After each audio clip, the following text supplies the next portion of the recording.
She handed me her phone and smiled. "Look how good these came out," she said. And I smiled back. Because that is what you do when you are sitting next to your best friend of 11 years. You smile, you scroll, you say the right things. I was happy for her. I genuinely was. I started going through the photos. She looked beautiful in every single one. The lighting was warm, the angles were perfect, and whoever had shot them clearly knew what they were doing. I kept scrolling, one photo after another. And then a new message dropped into the screen while I was still holding her phone. I almost scrolled past it. I almost didn't open it. But something made me stop. Some quiet, still part of me that I had been ignoring for a very long time. I opened the message. It was a photo. And the moment I saw who had sent it, the air left my lungs like someone had pressed both hands flat against my chest and just pushed. It was him, my ex. And he wasn't just sending her photos from some random session. He had shot her birthday photos, the same birthday photo shoot she had just handed me her phone to admire. She had never once mentioned his name, not once, not in passing, not even a hint. I kept scrolling. I told myself to stop. I told myself it wasn't my business. But my thumb kept moving. And what I found next was something I will never be able to unsee for as long as I live. But let me take you back to where this all started. Because nothing that happened that day makes any sense without understanding what came before it. My name is not important. What is important is that I was, for a long time, a woman who believed in people. I believed in love. I believed that if you gave someone your loyalty, they would give you theirs back. I had a boyfriend I had been with for 2 years.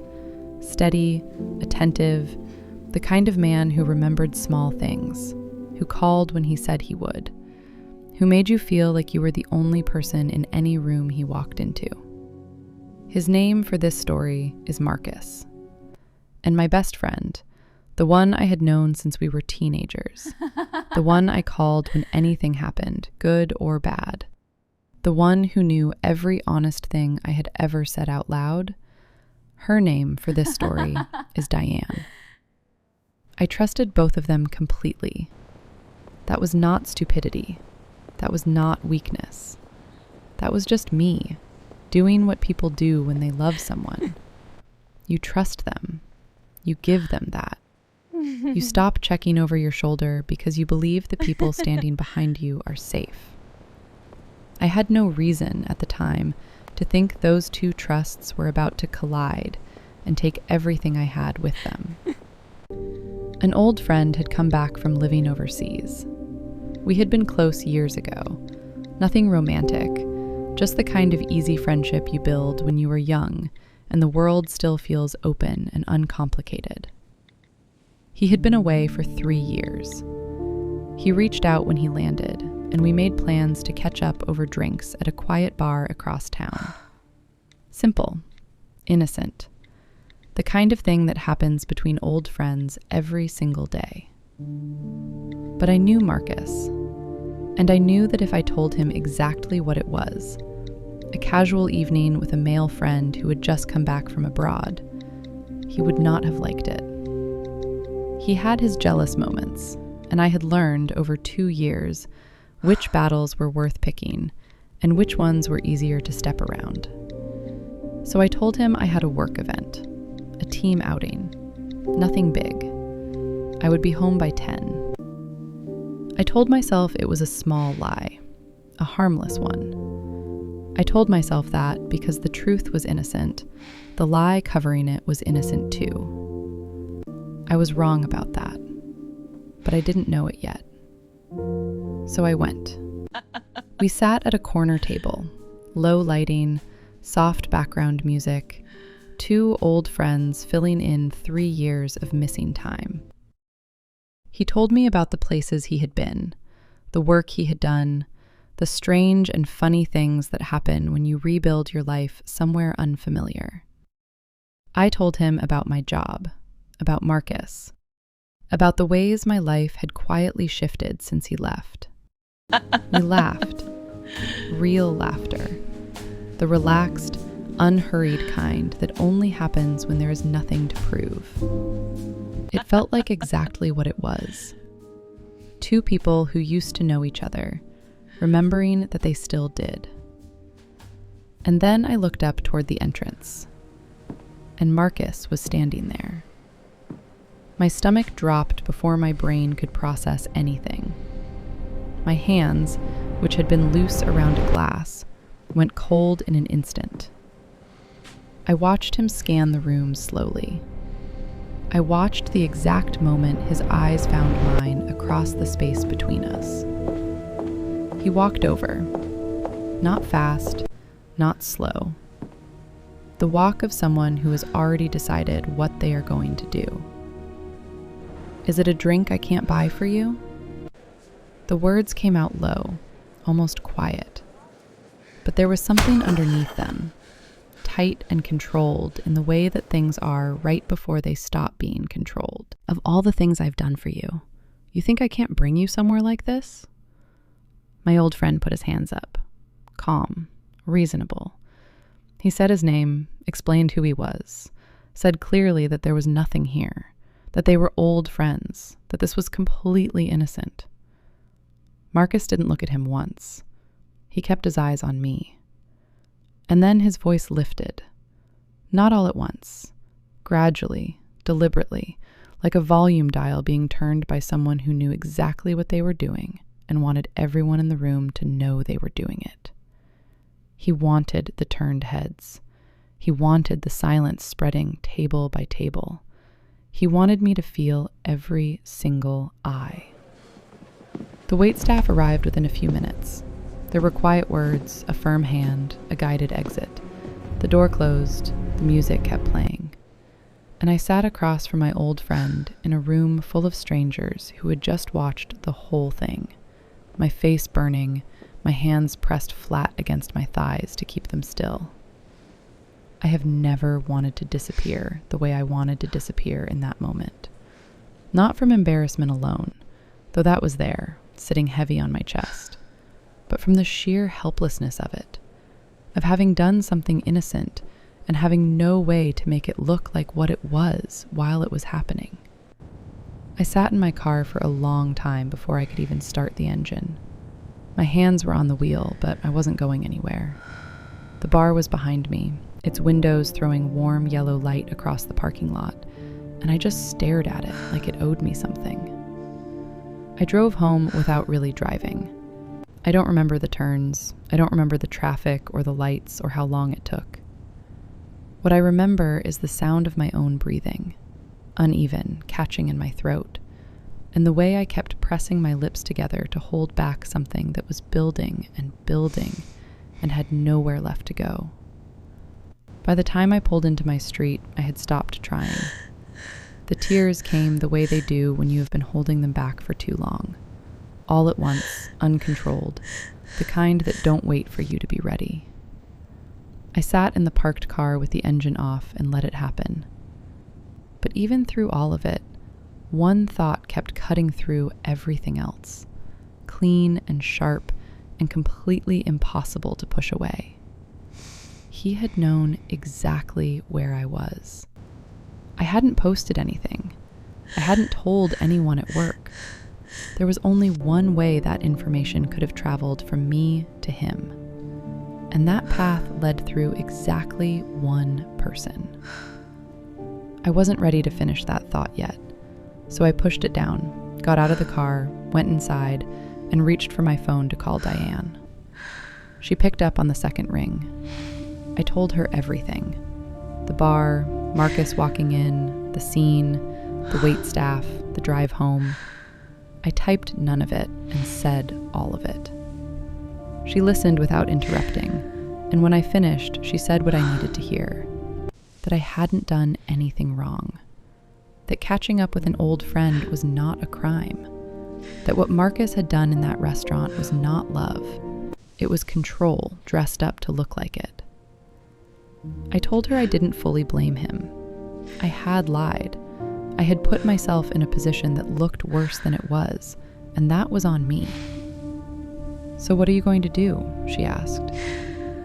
"I'm going to go see him tomorrow," I said. "Explain everything properly. Let him hear it from me directly." She went quiet for a moment.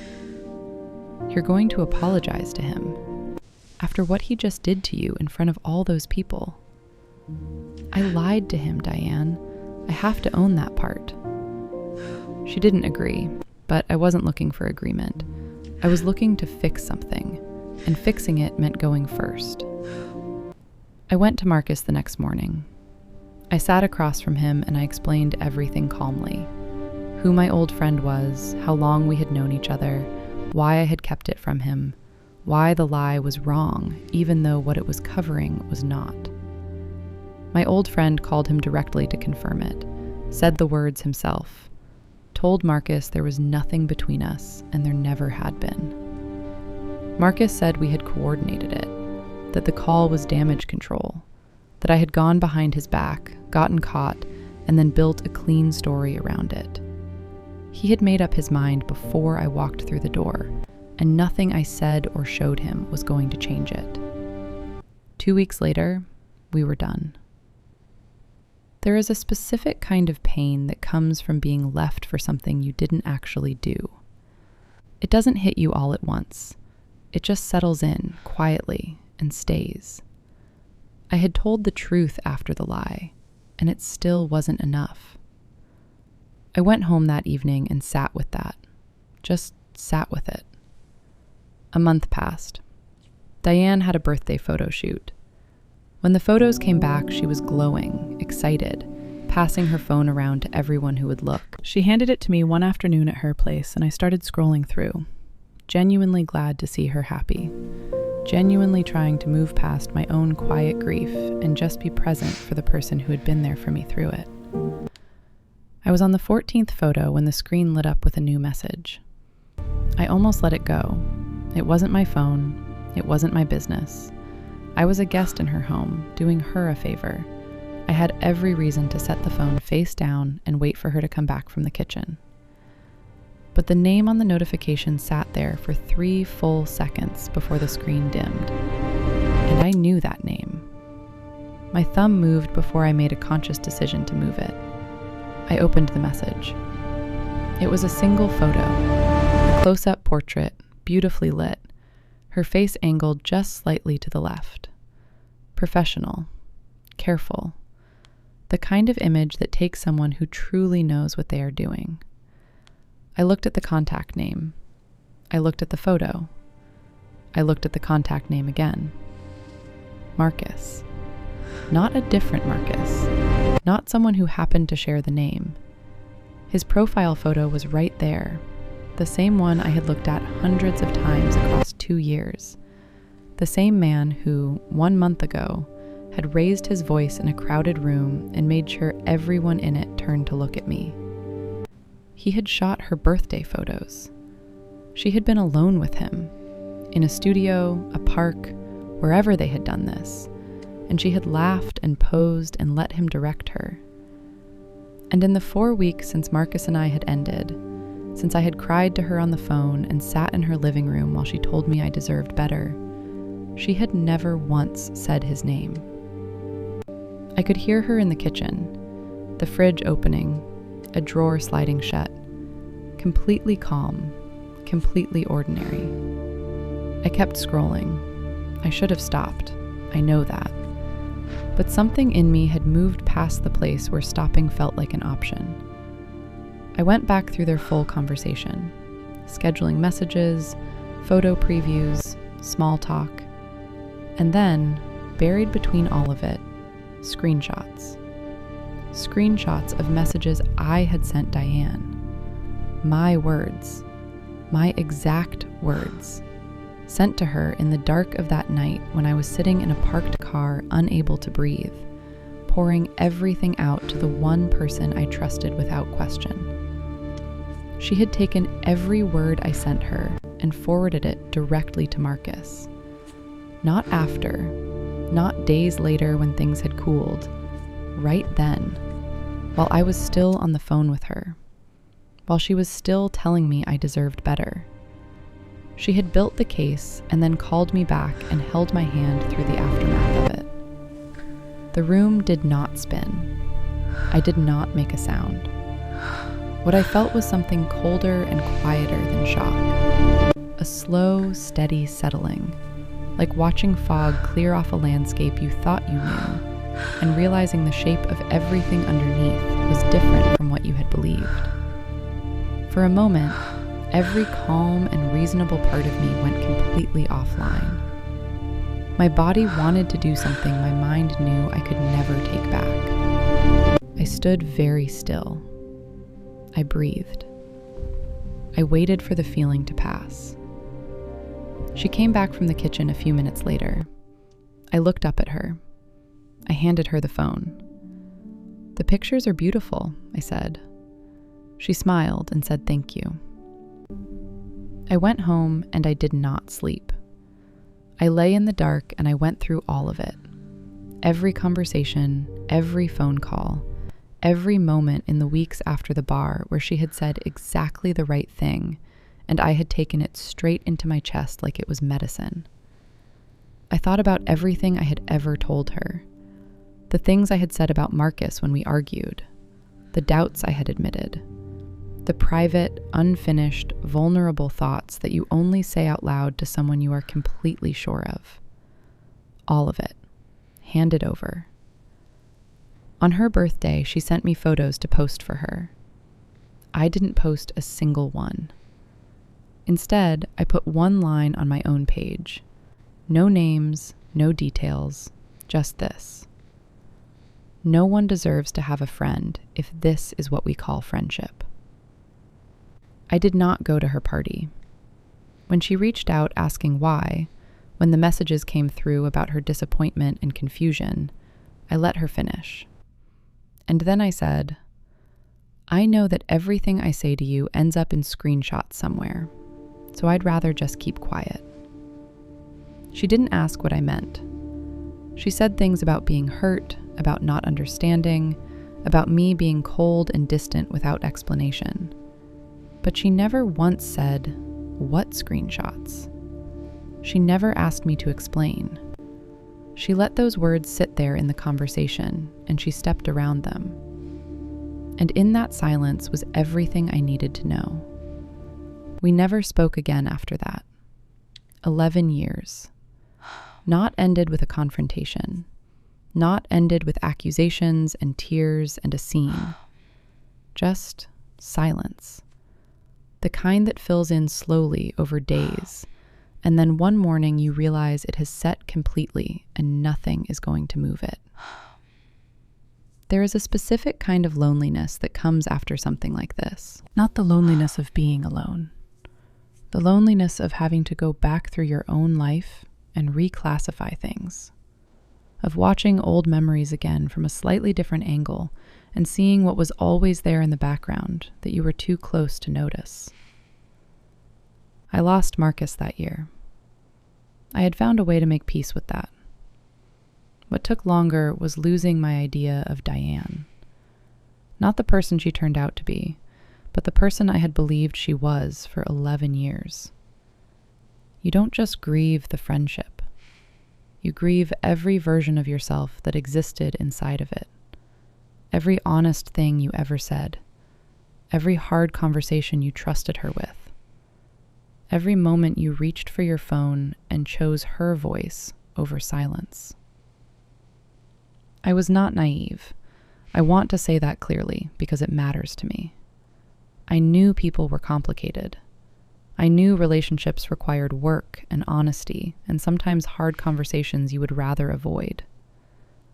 What I did not fully understand, what I understand now, is that someone can be warm, present, and completely genuine in 99 moments and still be capable of the 100th. That is the thing I carry with me now. Not bitterness, not suspicion of everyone I meet. Just a quiet awareness that the people who can hurt us most are almost never strangers. They are the ones who already know exactly where to find us. The ones who have been handed the map, piece by piece, by our own open hands. I am okay now. More than okay. I learned things about myself that year that I would not trade for anything. That I can stay still when everything in me wants to move. That I can wait. That I do not need to be loud to be clear. And that walking away from something with your dignity intact is sometimes the most powerful choice available to you.